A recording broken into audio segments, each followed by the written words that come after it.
Okay, not the absolute safest jacking setup. You know, I'm just on dirt, but it's up, so that's all that matters. We're literally just gonna change the oil today, guys. It's nothing special, but I figure I'm not even gonna lie here. There's so many things that I did to this car and to my old car before I ever even learned how to change my own oil. Like I always like knew how to do it. I just never actually did it.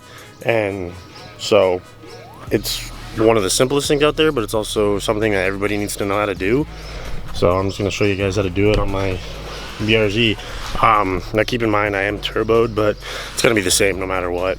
The only difference is I have the oil cooler, but there's really no way to drain that as far as I know, unless you take it off and pour it out. But let's just get into it. So first things first, I got the oil. I didn't like mean to get the high mileage shit, but they were out of just the regular OW20, so I don't think it's gonna be any different. I hope. I don't see why. I don't even know what would be different about high mileage oil compared to regular synthetic. But and then if you get the Mobile 1 filter, it's the M1 104. Dude, honestly, hard part's over. Just get kind of besides trying not to get oil everywhere. So now I'm just gonna get underneath the car, pull the drain plug, and then we'll go from there. So the nice thing about this is the only tool you're gonna need is 12 mil, I believe, or it might be a 14 mil. I'll get under there and see, but yeah, literally all you need is a ratchet to pull the drain plug, and then it's literally the only tool you need. So that's nice. So if you're looking under the car, your drain plug is going to be right there. So that's literally, I think, yeah, that looks like a 14 actually. So yeah, that's literally, you just pop that off. And I'm gonna try my best to get it all into here so it doesn't go everywhere. And then take the oil filter off, and then, yeah. This is the not so fun part. So now if I was smart, I probably would have brought some rags out to dry my hand off, but I didn't. So now while we're letting that drain, we're just gonna unscrew the oil filter right there, because that'll like release any other pressure that might be in there. Right, now that I kind of got all the oil off my hands, I brought some paper towels out because I was, you know, using the old noodle this time. So now we're simply just gonna twist this off.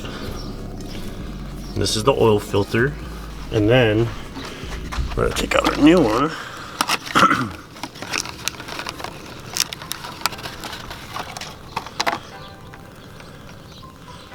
And then you want to just take a little bit of the oil off of your old filter and just kind of rub it on here to lubricate it a little bit. Yeah, that's super easy. It literally just screws right on. You don't go crazy tight with it. Just kind of get it. Yeah, well, how about the new mod for the day, guys? Brand new clean oil filter. Just kind of get it hand tight, you know, decently. Should be good right there. Then now I can grab my funnel. Well, I've made this mistake once before, so do not try to do it. I understand if you do. Put the drain plug back in before you fill up your oil. You'll thank me later. You know, I'm not even gonna lie, I'm actually kind of impressed with myself. That's probably the least amount of oil I've gotten all over the floor when I change my oil. So we're getting there, guys.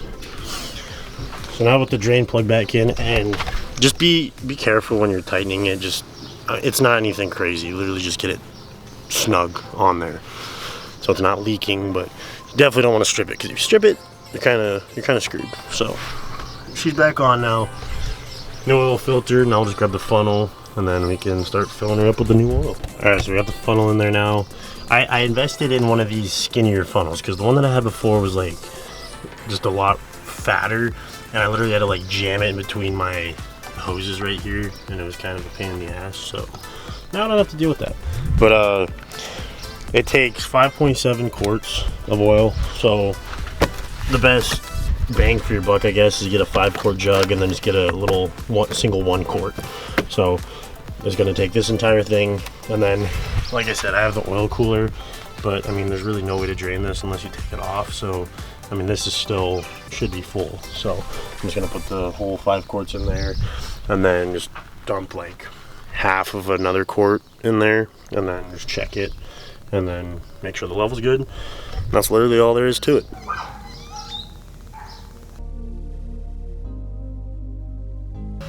Five quarts in.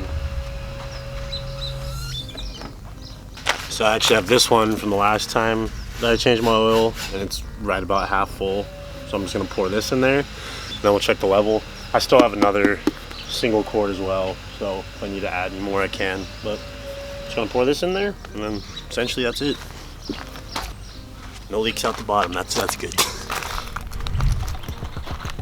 Okay, so now I'm just gonna let it sit for a little while, lower the car back down so it can all settle and everything, because obviously the engine's not normally sitting like this when the car's on the ground. So we're gonna do that, and then what I'm going to do with all this oil is just dump it as much as I can into this jug, and then you can just, pretty sure you can just drop it off at like AutoZone or O'Reilly's or any place like that, and they'll recycle it for you. Because you're not supposed to like throw it away or anything. I mean, I can see why, because it's like nasty and it stains everything. But yeah, just pour it back in your jug, and then you can figure out something to do with it. Well, I just miserably failed at that. At least it's in dirt, I guess.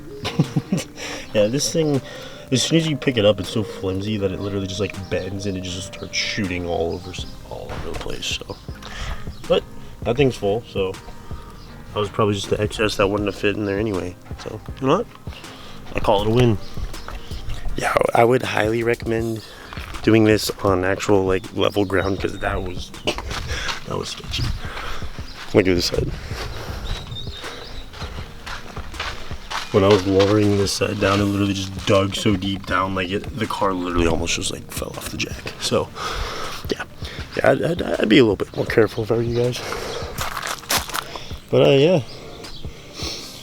got a nice little puddle going on. I'm gonna get this, get everything kind of buttoned up, and then can't leave you hanging out at a cold start, of course. So that's right about perfect, right at the top there. So we good. All right, let's give a little cold start. Oh god. I honestly regret not doing this earlier. Like this morning, I was planning to get up earlier and do it. Like it's hot right now. Like this summer is gonna be very interesting, because let's see what the temperature is real quick. Let's just take a little peek. I mean, yeah, it's 81 at 10 in the morning in March. So June, July, August. Pray for me, guys. All right.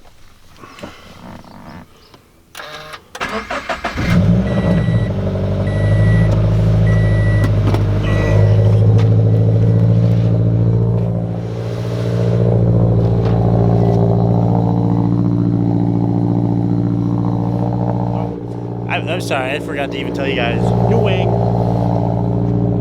It's so dirty. I'm gonna wash this car. I'm gonna go take a shower and stuff, eat breakfast, and then go wash the car and do a couple other things. But this is also our Mark III Supra. Don't really know if we have any plans to do any. I mean, Maddie wants to do stuff to it, but I mean, I essentially bought this car for her. So I mean, it's our car, but she can do what she wants with it. I don't really care. I don't have any interest in it. It's just got the 7M NA motor. It's auto. So really, but I mean, she loves it. That's all that matters. Something that we definitely need to get fixed though is the AC, because the AC does not work. I'm pretty sure it has it.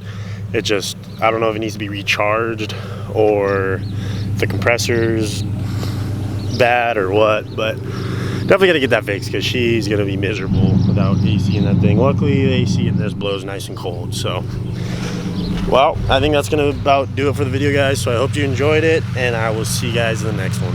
Peace out.